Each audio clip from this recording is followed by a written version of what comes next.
What is up, guys? It's your boy Rick Kakis, and today we are going to be showcasing everything you need to know about the 30th anniversary update that has just hit Destiny 2. Now, this video is sponsored by Bungie, so a huge thank you to them for supporting the channel, and I guess you can now officially say I'm paid by Bungie, but they wanted me to get the word out on all of the different content, both paid and for free, that's hitting the game with this update.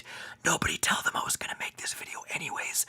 So if at any point you think, that looks pretty cool, I'm gonna grab this content for myself, simply click the link in the description down below. But ya boy has been playing Destiny for the longest time. I am a Destiny 1 alpha veteran. That's when I first started my journey as a Guardian over 7 years ago. There's so many amazing things I remember with this franchise. Of course, beating the Vault of Glass raid, that was something that, compared to most other shooters, none of them had the teamwork, the mechanics, the puzzle solving like a Destiny raid. And of course, that addiction to raids continued. There was Crota's End, King's Fall, that had one of the most epic boss battles of all time, and of course ending the Destiny 1 raid cycle was Wrath of the Machine, which I think is criminally underrated and had the best darn loot of any D1 raid. Yes, I said it.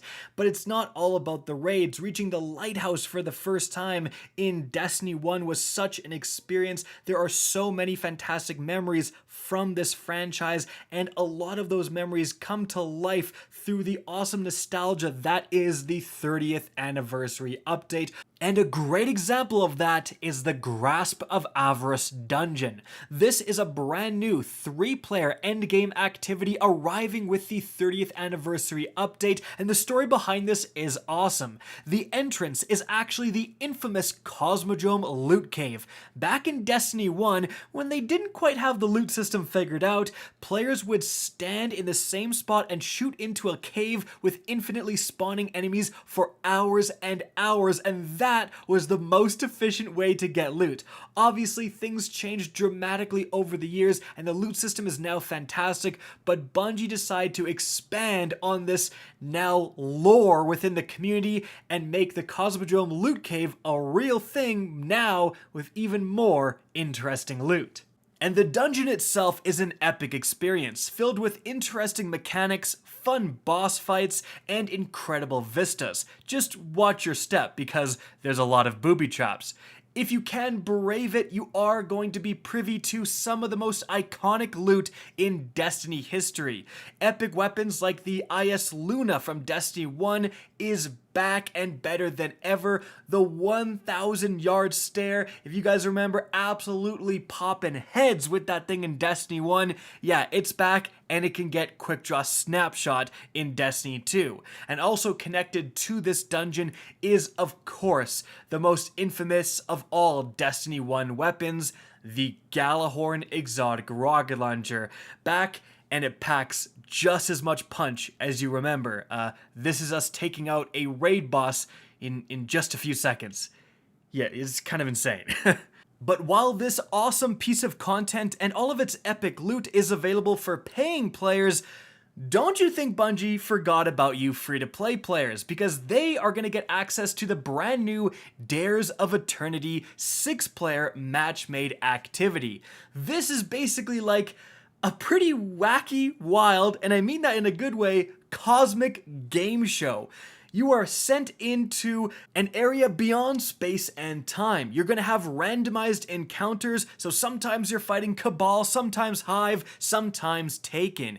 And the bosses are going to change as these enemy types rotate as well, so it has a huge amount of replayability. Not only that, but there's also randomized pickups and bonuses you can get along your journey. Run over an intellect symbol to get a huge chunk of your super energy back, or a grenade symbol to get your grenade back. Or heck, why not the mobility symbol to jump twice as high? Destiny 2 players have fallen in love with the fun and frankly the chaos of 6-player match-made activities ever since the Menagerie was added to Destiny 2 with Season of Opulence, and I think Dares of Eternity carries on this tradition, and this is definitely one of the better 6-player match-made activities. And of course, it has its fair share of incredible loot. First off, we have the BXR-55 Battler Pulse Rifle, a throwback to an iconic weapon in Bungie's past.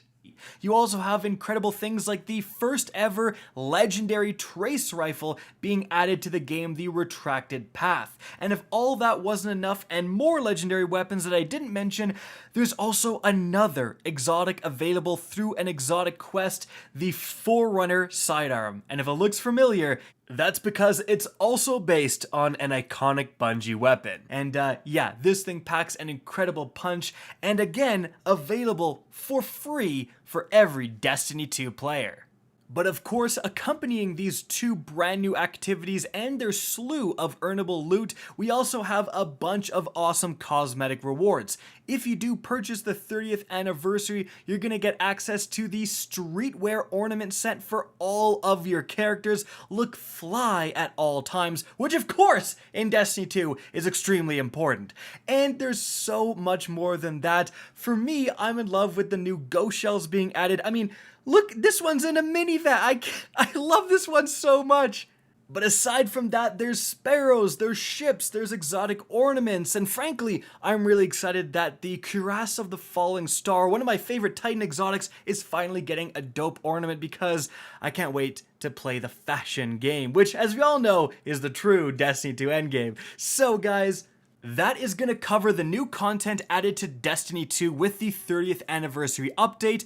But it's far from the only thing going on in Destiny 2. Right now, the Moments of Triumph 2021 event is ongoing, where you can go back and celebrate your accomplishments throughout the year and earn some incredible in-game and real-life rewards. Not only that, but the Bungie Game to Give charity event is ongoing. This is the third year they've supported the Game to Give charity, which is going to improve the health and well-being of children, uplift the rights of all individuals and communities, and provide aid in times of crisis.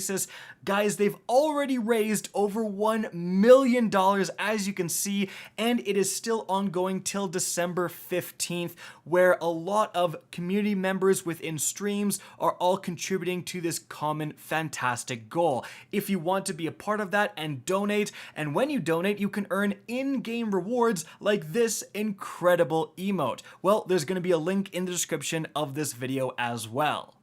And so guys, that is it for the video. I hope you enjoyed and found this informative. If you did, please remember to help me out by simply rating and especially sharing this video. If you guys want to see more Destiny 2 content similar to this, don't be afraid to slap that subscribe button. If you want to get in touch with me and keep up to date with the latest channel activity, the best way is to follow me on Twitter at RickKakis. That is linked in the description down below. Again, I hope you enjoyed the video, and as always, have a good day.